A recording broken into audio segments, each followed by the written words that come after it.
Part 1. The numbers that followed. Ethan never believed in superstitions, let alone angel numbers. He was a logical man, a software engineer who spent most of his time debugging lines of code rather than pondering the mysteries of the universe. But that was before the number 2222 began haunting him. It started subtly. He'd wake up at 2:22 a.m., glance at his phone, and dismiss it as coincidence. But then he noticed it again.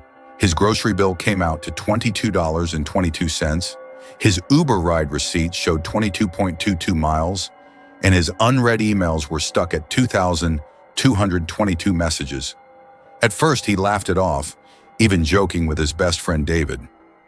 "Maybe the universe is trying to make me rich," Ethan chuckled. 2222 means abundance, right? But David's expression turned serious. "Actually," he said, lowering his voice, "I've read about this.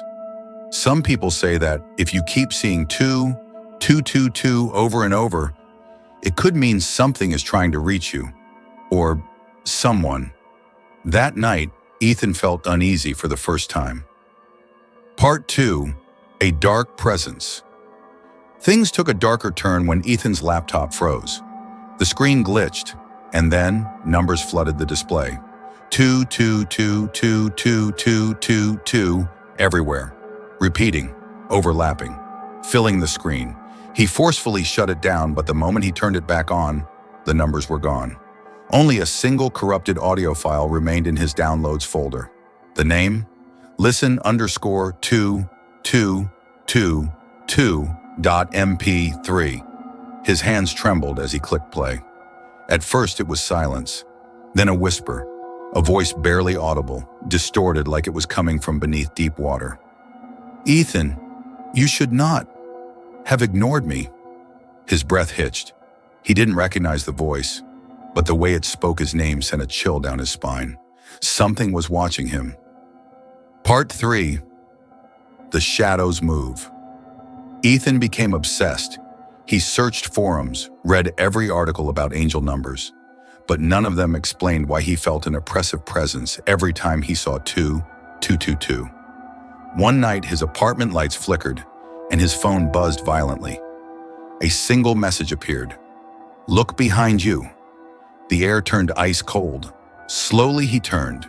In the dim reflection of his laptop screen, he saw it, a shadowy figure standing in the doorway, featureless except for a wide, twisted grin. Before he could move, the room plunged into darkness. A guttural whisper filled the air. "You're mine now, Ethan." Part 4. The truth behind 2222. Ethan woke up on the floor, gasping for breath. His apartment was in chaos. Furniture overturned, his laptop smashed, but worse was the mirror. Scrawled in deep red, as if written with blood, were the words, "2222 is not a blessing. It's a countdown." His heart pounded. A countdown. To what? Desperate, he called David. "Ethan, listen to me." David's voice shook. "You need to leave your apartment. Now." "What? Why?" 2222 is an omen. I did some research. It doesn't just mean abundance. It means balance between life and death.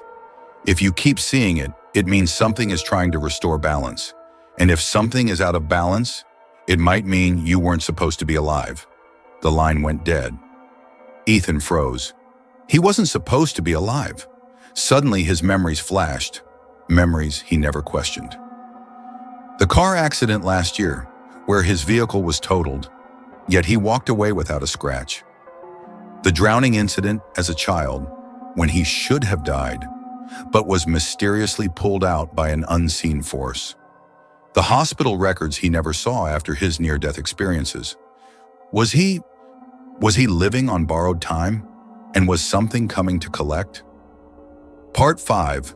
The final hour. The digital clock on his wall flickered. 2:21 a.m. The whispers returned.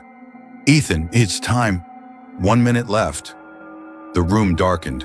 Shadows stretched unnaturally, creeping toward him. The air crackled with static. 2:22 a.m. The whispers turned into a deafening roar. The last thing Ethan saw was the entity's face, grinning, hollow, endless. Then, blackness. Part 6. The Forgotten Man. The next morning, David knocked on Ethan's door. No answer. He called the police. But when they entered the apartment, it was abandoned. Dust covered everything.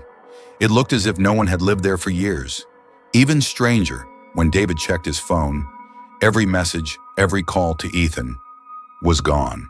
There was no record of Ethan Blackwood ever existing. The only thing left was a single note on the floor, written in trembling handwriting. The numbers were never a message. They were a warning. And beneath it, scribbled repeatedly, as if in sheer terror, as if the universe had finally balanced itself and erased Ethan from existence.